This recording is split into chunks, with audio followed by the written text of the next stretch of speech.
ចំណែកឯនៅផ្ទះរបស់លោកប្រាថ្នាវិញបន្ទាប់ពីឆេះចំការគ្រប់គ្នាកំពុងតែស៊ើបលោកអ្នកដែលដុតនៅយប់នោះហើយឃើញថាបានបាត់កម្មករថ្មីចំនួន6នាក់និមិត្តកំពុងតែតាមដានរឿងនេះបន្តព្រោះមិនមែនជារឿងតូចតាចនោះទេប៉ុន្តែយ៉ាងណាមិញគ្រប់គ្នាក៏សប្បាយចិត្តព្រោះចំការរបស់លោកប្រាថ្នាខូចខាតតែបន្តិចបន្តួចប៉ុណ្ណោះហើយគ្រប់គ្នាឆ្ងល់ថានៅយប់នោះភ្លើងឆេះកំទេចចំការទាំងមូលតែម្ដងទោះបីជាមានភ្លៀងធ្លាក់យ៉ាងណាក៏ពួកគេគិតថាដើមផ្កាមិនអាចទប់ទល់ជាមួយអណ្ដាតភ្លើង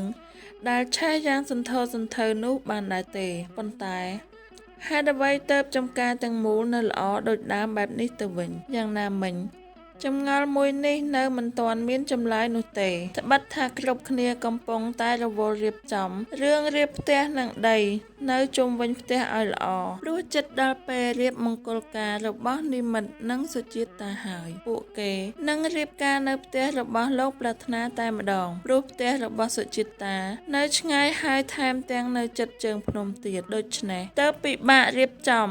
ឪពុកម្ដាយរបស់សុជាតាបានអនុញ្ញាតឲ្យលោកប្រាថ្នារៀបចំមង្គលការកូនទាំងពីរនៅផ្ទះរបស់លោកតែម្ដងព្រឹកនេះបន្ទាប់ពីមន់រងាវរួចឃើញថាយើងបានឮសំឡេងភ្លេងការរបស់និមិត្តនិងសុជាតាហើយព្រឹកនេះកូនកំលោះរបស់យើងញញឹមបិទមាត់មិនជិតសោះប្រហែលជារំភើបព្រោះបានប្រពន្ធក្មេងស្អាតហើយមើលទៅសុជាតាក្នុងសម្លៀកបំពាក់ជាកូនក្រមុំមើលទៅស្អាតប្លែកណាស់ព្រោះនាងមិនដែលតែងមុខតែងមាត់បែបនេះទេទើបធ្វើឲ្យនាងស្អាតណាស់មើលទៅដូចជាព្រះនាងអញ្ចឹងហើយបើយើងមើលទៅអ្នកកំដររបស់នាងវិញឃើញថាមានវត្តមានរបស់អានីផងដែរហើយអានីវិញពេលដែលនាងបានតែងខ្លួនជាអ្នកកំដរទៅឃើញថាស្អាតមើលសឹងតែមិនស្គាល់ទៅហើយចំណែកអ្នកកំដរខាងកូនកំលោះឃើញថាគឺមានវត្តមានពិសិដ្ឋមកចូលរួមដូចគ្នាហើយបើមើលទៅពិសិដ្ឋគឺលួចសម្លឹងមើលតែមុខអានីមិនដាក់ភ្នែកសោះសំឡេងជូនពររបស់លោកមេបាទាំងសងខាងបានបន្លឺឡើងនៅពេលសម័យខ្លួនទាំងពីរកំពុងតែក្រាបផ្ទឹមនិងកំពុងតែคล้ายទៅជាប្តីប្រពន្ធស្របច្បាប់នោះលោកអ៊ំលោកពូអ្នកមីងកំពុងតែមានស្នាមញញឹមគ្រប់គ្នាបន្ទាប់ពីចប់កម្មវិធីផ្ទឹមពេលនេះគឺភ្ញៀវជាច្រើនកំពុងតែចូលរួមក្នុងកម្មវិធីនេះហើយពេលនេះម៉ោងប្រហែល8យប់ទៅហើយសុជាតានៅក្នុងបន្ទប់កូនក្រមុំរៀបចំខ្លួនដើម្បីចេញមកទទួលភ្ញៀវនៅសុកស្រាប់តែសុជាតានាងបាននិយាយថាសុំទោសបងខ្ញុំឈឺពោះណាស់សុំទៅបន្ទប់ទឹកមួយផ្លែតនិយាយចប់នាងបានដើរសម្ដៅទៅបន្ទប់ទឹករំពេចនោះស្រាប់តែនាងបានឃើញខ្សែដៃមួយនៅក្នុងបន្ទប់ទឹកហើយនាងបានចាំយ៉ាងច្បាស់ថាខ្សែដៃនោះគឺជាខ្សែដៃរបស់លោកស្រីកល្យាននាងបានហៅលោកដែរប៉ុន្តែគ្មានការឆ្លើយតបទាល់តែសោះបន្ទាប់មកនាងបានដើរទៅមើលជុំវិញនោះប៉ុន្តែគ្មានឃើញឬឮអ្វីសោះឡើយទើបនាងបំរុងចេញទៅវិញស្រាប់តែមានដៃមួយមកខ្ទប់មាត់នាងហើយមានទាំងកន្សែងដាក់ថ្នាំសណ្ដំទៀតផងមិនយូរប៉ុន្មានសុជាតាបានសន្លប់បាត់ស្មារតីហើយនៅពេលដែលនាងដឹងខ្លួនមកវិញឃើញថានាងកំពុងតែនៅក្នុងចំការផ្កាម្លិះជិតមាត់ស្ទឹងប៉ុន្តែដោយយប់ងងឹតខ្លាំងពេកទើបធ្វើឲ្យនាងមិនដឹងថានាងនៅជាមួយអ្នកណាខ្លះនោះទេហើយមេឃនៅពេលនេះធ្លាក់ខ្យល់និងមានភ្លេចបន្តលាយឡំជាមួយដែលធ្វើឲ្យនាងឃើញតាមរយៈពន្លឺនៃភ្លេចបន្តឃើញច្បាស់ថានាងនៅក្បែរភ្នោអាត់កំបាំងមួយដែលមានដាក់ឈ្មោះថានិមលនិងត្រូវជាប្អូនថ្លៃរបស់នាងសោះប៉ុន្តែនាងភ្ញាក់ផ្អើលជាខ្លាំងព្រោះនាងបានឃើញវត្តមានរបស់លីនដានៅទីនោះផងដែរសំឡេងរបស់លោកស្រីកល្យានបានដាស់ស្មារតីនាងក្រមុំសុជាតាភ្ញាក់ព្រើតរួចពោលម៉ាក់លោកស្រីតបសុជាតានេះពួកឯងចាប់កូនរបស់យើងមកធ្វើអីទៅលីនដាតបមកពីយាយកញ្ចាស់ឯងនឹងលយពេកពេលនៅជាមួយយើងសុទ្ធតែឈឺរហូតពេលនៅជាមួយកញ្ចាស់គេវិញគ្មានឈឺសោះហើយថែមទាំងបានរៀបចំឲ្យវាធ្វើជាកូនប្រសារទៀត ចឹងកុំបន្ទោសយើងឲ្យសោះព្រោះមកពីយាយកញ្ចាស់ឯងខ្លួនឯងទេដែលជាអ្នកបង្ខំយើងបើយាយឯងព្រមឲ្យយើងធ្វើកូនប្រសារតាមសម្រួលម្លេះគ្មានរឿងវែងឆ្ងាយបែបនេះទេហើយនិមលក៏មិនចាំបាច់មកស្លាប់ទាំងវេទនាបែបនេះដែរលោកស្រីកល្យានតបនិមលតើពាក់ព័ន្ធអីជាមួយនិមលតើឯងបានធ្វើអ្វីដាក់កូនយើងមែនទេលោកស្រីតបទាំងកំហឹងនិងក្តីឈឺចាប់ប៉ុន្តែលីនដានិងប៉ាក់ពួករបស់នាងបែរជានាំគ្នាសើចហើយបងប្រុសរបស់លីនដានិយាយឡើងថាដំបងខ្ញុំមិនចង់ប្រាប់ដែរព្រោះឃើញលោកស្រីឈឺខ្ញុំខ្លាចលោកស្រីទ្រាំមិនបានហើយអាចប្រកាច់ស្លាប់តែពេលនេះប្អូនស្រីខ្ញុំមិនបានរៀបការជាមួយកូនយាយឯងទៀតទេអញ្ចឹងមុនពេលយាយឯងស្លាប់ខ្ញុំប្រាប់យកបនចោះថានិមលវាស្លាប់ដោយរបៀបណានិយាយហើយវានឹងប៉ាក់ពួកនាំគ្នាសើចឡើងរួចអាដនដែលជាចំណិតរបស់បងប្រុសលីនដានិយាយឡើងយប់នោះបើកុំតែវាស្លាប់មុនកុំអីខ្ញុំបានភ្លក់របស់ឆ្ងាញ់បាត់ទៅហើយចៅវាយដំបងខ្ញុំគិតថាមិនចង់ឲ្យវាស្លាប់ទេបើលីនដាមិនបានការជាមួយកូនរបស់យាយកញ្ចាស់ឯងទុកឲ្យខ្ញុំជាអ្នករៀបការជាមួយនិមលវិញប៉ុន្តែមកពីនិមលវាលែងរឹកពេកអញ្ចឹងហើយបានខ្ញុំគ្រាន់តែចង់ភ្លក់រសជាតិវាបន្តិចសោះហើយមិនចង់សម្លាប់វាទេតែវាធ្វើឲ្យខ្ញុំទ្រាំមិនបានប៉ុន្តែកូនរបស់យាយឯងរសជាតិឆ្ងាញ់ក្រាន់បើនិយាយដល់ត្រឹមនេះវាសើចឡើងហើយបន្តនិយាយកុំអីពួកអាដនបានភ្លក់រសជាតិវាដែរហើយប៉ុន្តែមកពីវាស្លាប់មុនពេលកូនចៅរបស់ខ្ញុំនាំគ្នាយកវាធ្វើប្រពន្ធនោះលោកស្រីកល្យានស្រែកឡើងដោយក្តីឈឺចាប់អាវុធអាចង្រៃហេតុអ្វីទៅធ្វើបែបនេះយើងខំស្រឡាញ់ឯងហេតុអ្វីទៅឯងធ្វើបែបនេះអាចង្រៃផាច់លីនដាទះកំភ្លៀងលោកស្រីកល្យានពេញមួយទំហឹងយាយកញ្ចាស់ឯងហ៊ាននិយាយពាក្យនេះជាមួយបងប្រុសយើងផងសុជាតិតាស្រែកលីនដានាងហ៊ានវាយម៉ាក់យើងផងនេះនាងមិនខ្លាចមានបាបកម្មទេមែនទេលីនដាសើចឡើងរួចបន្តនិយាយបាបកម្មបើបាបកម្មមានមែនខ្ញុំមិនបានឈរនៅនិយាយទីនេះទេហើយនាងកុំបារម្ភបន្តិចទៀតនាងនឹងបានទៅជួបគ្នាជាមួយនឹងនិមលហើយខ្ញុំប្រាប់នាងចោះថាពេលដែលនិមលវាចិត្តស្លាប់វាមានសភាពបែបណាវាខំអង្វរយើងថាឲ្យយើងទុកជីវិតឲ្យវាប៉ុន្តែមកពីវាមិនស្ដាប់តាមបងប្រុសរបស់យើងខ្លួនឯងទៅតាបងប្រុសរបស់យើងគ្រាន់តែចង់ភ្លក់រសជាតិវាបន្តិចសោះវាមិនព្រមទៅបយើងនេះយកឡានមកឆូតសាច់វាម្ដងបន្តិ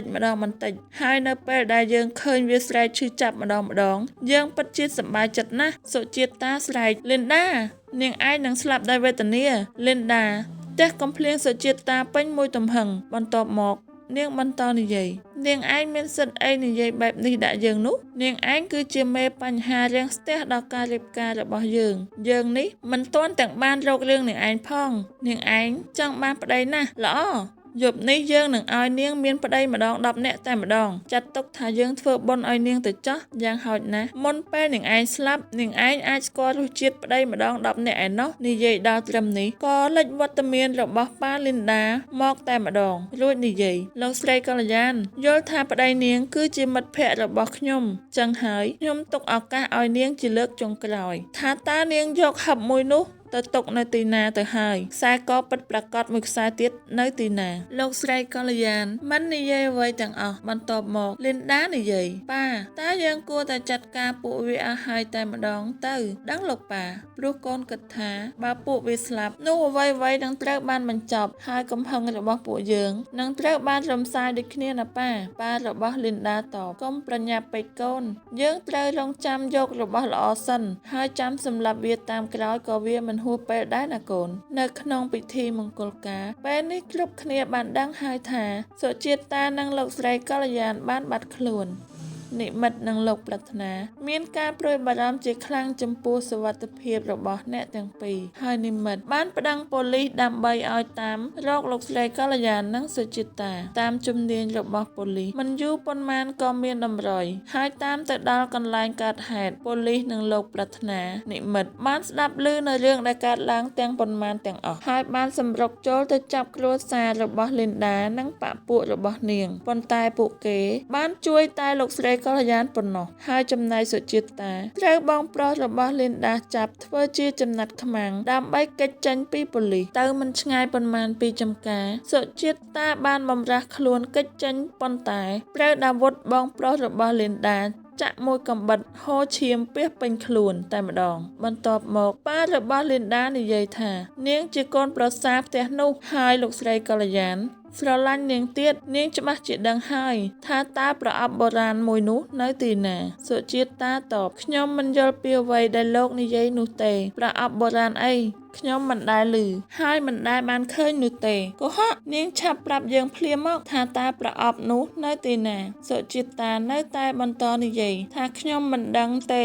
ភ្លាមនោះនាងត្រូវប៉ារបស់លីនដាវាយពីដៃយ៉ាងពេញទំហឹងបណ្ដាលឲ្យសុជាតាសន្លប់បាត់មាត់ឈឹងតែម្ដងដាវុធបន្តនិយាយប៉ាបើនាងសន្លប់បាត់មាត់ឈឹងបែបនេះយើងយកវាទៅយ៉ាងម៉េចកើតទៅប៉ាលីនដាស្រែកទុកវាចោលនៅទីនេះហើយព្រោះបើយកវាទៅក៏គ្មានន័យដែរមើលទៅវាប្រហែលជាមិនរស់ទេពួកយើងប្រញាប់ទៅដើម្បីកុំឲ្យគេមកទាន់ភ្លាមនោះស្រាប់តែខ្យល់បក់មកពេញទំហឹងហើយមេឃក៏ចាប់ផ្ដើមធ្លាក់ភ្លៀងបណ្ដាហើយពេលនេះម៉ោងប្រហែលជា12យប់ទៅហើយមិនយូរប៉ុន្មាននិមិត្តនិងក្រុមប៉ូលីសក៏តាមចាប់ខ្លួនប៉ារបស់លីនដាដាវុធនិងលីនដាបានដោយជោគជ័យប៉ុន្តែលីនដានាងបដិសេធមិនព្រមពាក់ព័ន្ធនឹងរឿងគ្រប់យ៉ាងហើយក៏មិនព្រមសហការជាមួយប៉ូលីសដែរគឺនាងបានចាក់សម្លាប់ខ្លួនឯងនៅនឹងកន្លែងហើយដាវុធនិងប៉ារបស់គេត្រូវប៉ូលីសចាប់ខ្លួននិងកាត់ទោសទៅនឹងអំពើដែលគេបានធ្វើ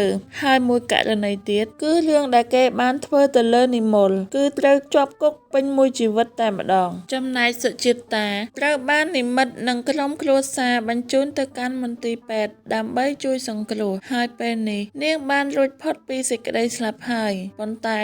នៅមិនទាន់ដឹងខ្លួននៅឡើយនិមិត្តបារម្ភពីប្រពន្ធរបស់គេណាស់គេនៅមើលថែរហូតមិនយូរប៉ុន្មានសុជាតាក៏បានដឹងខ្លួនហើយបានរៀបរាប់ប្រាប់ពីរឿងរ៉ាវដែលនាងបានយល់សប្តិប្រាប់ទៅនិមិត្តបន្ទាប់មកនិមិត្តបានប្រាប់ថាវាគ្រាន់តែជាការស្រមើស្រមៃប៉ុណ្ណោះប៉ុន្តែលោកស្រីកល្យាននិយាយថាអន្តេកូនហឹបបុរាណនោះគឺមានពិតមែនប៉ុន្តែគ្មានអ្នកណាម្នាក់ដឹងទេថាតើហឹបនោះបើកបានដោយរបៀបណាព្រោះយើងទាំងអស់គ្នាព្យាយាមបើកហើយតែគ្មានអ្នកបើកបាននោះទេដោយសារតែហឹបនោះហើយទើបធ្វើឲ្យប៉ារបស់លីនដាគុំគួនគ្រួសារយើងដល់ថ្នាក់នេះហើយបើគ្មានហឹបនោះទេនិមលក៏មិនត្រូវមកស្លាប់បែបនេះដែរគ្រប់គ្នាតែងយល់ថាហឹបនោះមានរបស់មានតម្លៃហើយហឹបនោះត្រូវការខ្សែករូបអណ្ដើកមាសនោះទើបអាចបើកបានប៉ុន្តែមិនមែនទេម៉ាក់និងប៉ាឯងបានព្យាយាមបើកហើយប៉ុន្តែគ្មានលទ្ធផលនោះទេ